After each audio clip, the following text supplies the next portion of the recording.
अस्सलाम वालेकुम everyone, welcome back to my channel. तो आज फवाज मॉर्निंग में रेडी हुए हैं अपने टीचर्स डे सेलिब्रेशन के लिए। उन्होंने ये प्रोग्राम में पार्टिसिपेट किया है। तो एक अरबिक सॉन्ग है, माशाल्लाह से बहुत ही अच्छे लग रहे हैं। और and he is very excited to perform on the stage. That is a very special programme for the teachers. Anyways, आज हमारा टॉपिक बहुत ही सेंसिटिव टॉपिक है।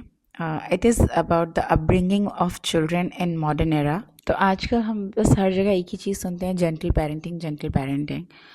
खैर, gentle parenting is really a very good way to nurture your children, but मुझे ऐसा लगता है कि there should be certain way to treat a child which parents should know. तो औलाद एक बहुत बड़ी आजमाइश है। It's a trial for everyone. औलाद ना होना भी एक आजमाइश है और औलाद होना उससे भी बड़ी आजमाइश है। वी एज अ पेरेंट, हमारी एक जिम्मेदारी है अपने बच्चों के लिए कि वो हमें एसेट की तरह मिले हुए हैं। एसेट, ऐसी एसेट जो हमारे जाने के बाद भी हमारे काम आती है। हम जब एक मटेरियलिस्टिक एसेट की बात करते हैं तो वो फ़ायदा हमें सिर्फ हमारी ज़िंदगी में पहुंचाता है, लेकिन अगर हम औलाद की बात करें तो औलाद एक वाहिद ज़रिया है जो आपके जाने के बाद भी काम आए। तो अपने बच्चों की परवरिश ऐसे करें कि जब आप इस दुनिया से चले जाएं तो वो दुनिया को आप आपकी परवरिश का फ़ायदा दें। अल्लाह ताला फरमाता है कि आपकी जो औलाद है उसको सवाब जारिया बनाओ, उसकी परवरिश ऐसे करो कि वो आपके जाने के बाद भी सवाब का ज़रिया बना रहे, आपके लिए नेकियों का ज़रिया बना रहे। I am not against of gentle parenting, लेकिन मुझे ऐसा लगता है अपने बच्चों के साथ आप अपना रवैया ऐसा रखें कि वो इस ज़माने के साथ जो इस वक्त इतना फितना है, उनके हाथ में एक जो गैजेट आ चुका है उससे वो इतने ज़्यादा डिस्ट्रैक्टेड हैं अपनी लाइफ में कि उनको सही रास्ता दिखाना बहुत बड़ा चैलेंज हो चुका है। In our time the parenting was totally different.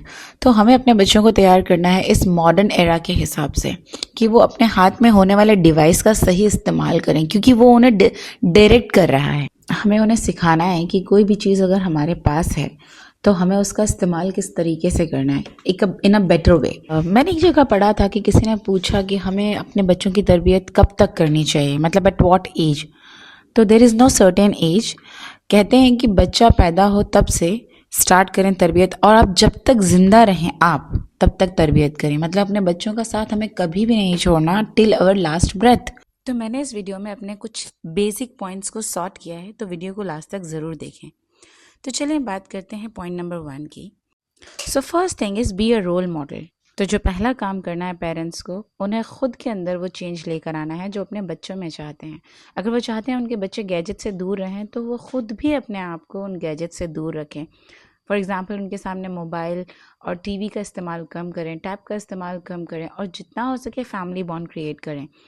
तो जब आपके बच्चे आपको देखते हैं कि आप एक फैमिली पर्सन हैं और उनके लिए परफेक्ट रोल मॉडल हैं, तो वो बिल्कुल आपसे ही सीखते हैं और आपकी तरह उनकी पर्सनालिटी शेप हो जाती है।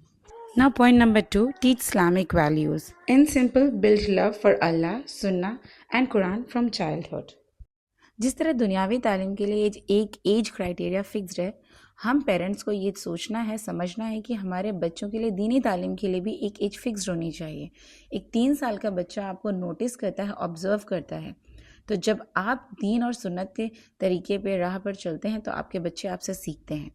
तो जब आप अल्लाह से मोहब्बत करेंगे, आप दीन से मोहब्बत करेंगे और अपने लाइफ में नमाज की पाबंदी करेंगे, सुन्नत को अमल करेंगे, तो आपके बच्चे आपसे सीखेंगे। और एक सही उम्र हमें खुद डिसाइड करनी है कि हमारा बच्चा अगर बातों को समझ रहा है तो हम उसको बताएं कि अल्लाह क्या है और आप हमारे नबी कौन हैं। इस तरीके से हम अपने बच्चों को दीन से इंट्रोड्यूस करें, कनेक्ट करें, क्योंकि दीन हमें सिखाता है कि हमारी असल ज़िंदगी चलनी और जीनी कैसी है। और मैं ये सिर्फ अपने इस्लामिक फॉलोअर्स की बात नहीं कर रही हूँ। अगर कोई नॉन मुस्लिम फ्रेंड मुझे देख रहे हैं तो आप अपने रिलीजन से अपने बच्चों को कनेक्ट करें। हमारे नबी पाक सल्लल्लाहु अलैहि वसल्लम ने हमें हर चीज़ का तरीका सिखाया है, सुबह उठने का, नहाने का, खाना खाने का, सोने का।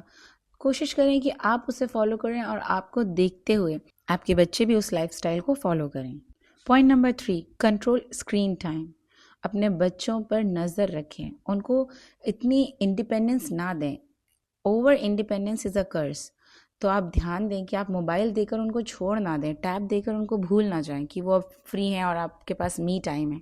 बच्चे मोबाइल में क्या देख रहे हैं इस पर गौर करना बहुत ज़रूरी है। अपने बच्चों को फिजूल वीडियो और गेम्स से बचाएं, क्योंकि कई गेम्स ऐसे हैं जिसमें बच्चों को इतना एडिक्टेड और इतना हिप्नोटाइज कर दिया है कि वो सुसाइड करने पर मजबूर हो गए। तो हमें ख़ास ध्यान देना है कि हमारे बच्चे स्क्रीन में क्या देख रहे हैं। इसका सबसे सही तरीका है, अगर आप उन्हें एंटरटेनमेंट के लिए कुछ देना ही चाहते हैं तो एक कॉमन स्क्रीन हो हॉल में जिसमें आपको नज़र आ रहा हो कि वो क्या देख रहे हैं। तो instead of giving them small gadgets, allow them to watch TV. उनकी डिवाइस में प्रॉपर पेरेंटल कंट्रोल होना चाहिए। Give them time, talk to them. अपने बच्चों को वक्त दें, उनसे दोस्ती करें। जब अल्लाह ने आदम अलैहिस्सलाम को बनाया तो फिर बीवी हवा को बनाया ताकि वो आपस में एक दूसरे से अपने सुख दुख को बांट सकें, अपने इमोशन शेयर कर सकें। तो बच्चों को बहुत ज़रूरी है कि उन्हें इमोशनल सपोर्ट हो उनके पेरेंट्स का। कोई दूसरा उनसे दोस्ती करे उससे पहले आप उनसे दोस्ती करें, उनको कॉन्फिडेंस मिलें ताकि वो अपने दिल की बात आपसे शेयर कर सकें। बी द सेफ पर्सन, और उनकी बातें सुनकर उनके अगेंस्ट कभी यूज़ करने की कोशिश ना करें। वॉच देयर कंपनी, गौर करें कि उनके दोस्त किस तरीके के हैं। ये बहुत ही अहम पॉइंट है। ये गौर करने वाली चीज़ है कि बच्चों के दोस्त बने और उनके दोस्त किस तरीके के हैं, ये पेरेंट्स को ज़रूर ध्यान देना चाहिए। अगर आपके बच्चे की संगत अच्छी होगी तो वो हमेशा अपने घर में एक अच्छा कल्चर बिल्ड करेगा, अपने पेरेंट्स की वैल्यू करेगा। अगर उसके फ्रेंड्स रिबेलियस होंगे, इल मैनर्ड होंगे, तो वही कल्चर वो घर लेकर आएगा। Friends shape their characters and habits. And 6th point है बी जेंटल नॉट हार्श। ये तो हमारे आप सल्लल्लाहु अलैहि वसल्लम की सुन्नत है कि उन्होंने कभी बच्चों को नहीं डांटा, जो कि इस ज़माने में थोड़ा मुश्किल है। मैं हर जगह सुनती हूँ gentle parenting, but being a parent it's really very difficult to be gentle all the time. मैं जेंटल पेरेंटिंग के ख़िलाफ़ नहीं हूँ, but I would say that you must define the boundaries.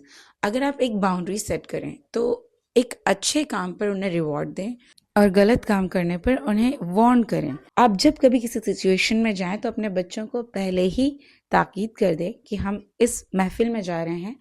आप उन्हें घर से समझाते हुए जाएं कि आप ये ना करें, अगर आप ऐसा नहीं करेंगे तो मैं आपको नेक्स्ट टाइम, और उन्हें कोई रिवॉर्ड दें जिससे बच्चों को पता हो कि एक अच्छा बिहेव करने पर उनको उनके पेरेंट्स कुछ रिवॉर्ड देंगे। आई वुड नॉट से it's a bribe, it's not a bribe, it's a reward. तो हमें ये चीज़ गौर करनी है कि बच्चों के सामने हमें ऑल्टरनेटिव्स देने हैं। जब कभी उन्हें किसी चीज़ से रोकना है तो उन्हें इमीडिएटली ऑल्टरनेटिव दें। ये हमारे आप सल्लल्लाहु अलैहि वसल्लम का भी तरीका था। फॉर एग्ज़ाम्पल, अगर बच्चा वॉल पर लिख रहा है तो उसे ऐसे कहें कि don't write on the wall, आप इस पेपर पर लिखें। तो आप इमीडिएटली अगर उन्हें ऑल्टरनेटिव देते हैं तो वो एक जेंटल वे है उनको किसी चीज़ से रोकने का। So point number 7, educate both Deen and दुनिया। Your children should get both the education. It should be a proper balance. They should be educated for worldly as well as for deen. तो ये हम parents की जिम्मेदारी है कि बच्चों को सिर्फ दीन में नहीं या सिर्फ दुनियावी तालीम में नहीं, बल्कि दोनों चीज़ों में बच्चों को हमें प्रिपेयर करना है। अगर हमारे पेरेंट्स ने हमें कंप्यूटर सीखने से रोका होता उस ज़माने में तो आज इतने IT प्रोफेशनल्स ना होते। तो इसी तरह अगर AI का ज़माना है तो अपने बच्चों को इन चीज़ों को सीखने दें। उन्हें दीन और दुनिया दोनों सिखानी है। उसके लिए हमें उन्हें बताना है कि कोई भी चीज़ आपके हाथ में है तो उसका सही इस्तेमाल कैसे करें। Point number 8, build a strong bond among siblings. ये बहुत ही गौर करने वाली चीज़ है कि अगर आपके दो या दो से ज़्यादा बच्चे हैं तो कभी आप कंपेयर ना करें बच्चों को एक बच्चे से दूसरे बच्चे को। ये हमारी परवरिश में बहुत अहम हिस्सा है। अगर हम बच्चों को एक यूनिक तरीके से एक्सेप्ट करें, each and every child is different and unique. हम अपने बच्चों को जो सबसे बेहतरीन तोहफ़ा छोड़कर जाते हैं वो उनके भाई बहन हैं, क्योंकि हमारे जाने के बाद हमारे बच्चे आपस में एक दूसरे की स्ट्रेंथ बनते हैं। तो बच्चों में एक स्ट्रॉन्ग बॉन्ड बिल्ड करें, जैसे कुछ बातें बच्चे अपने पेरेंट्स से नहीं शेयर कर पाते बट अपने सिबलिंग्स, अपनी बड़ी बहन या छोटे भाई से शेयर करते हैं, and they give emotional support to each other. Point number 9, it is very important to make दुआ for them, never be hopeless.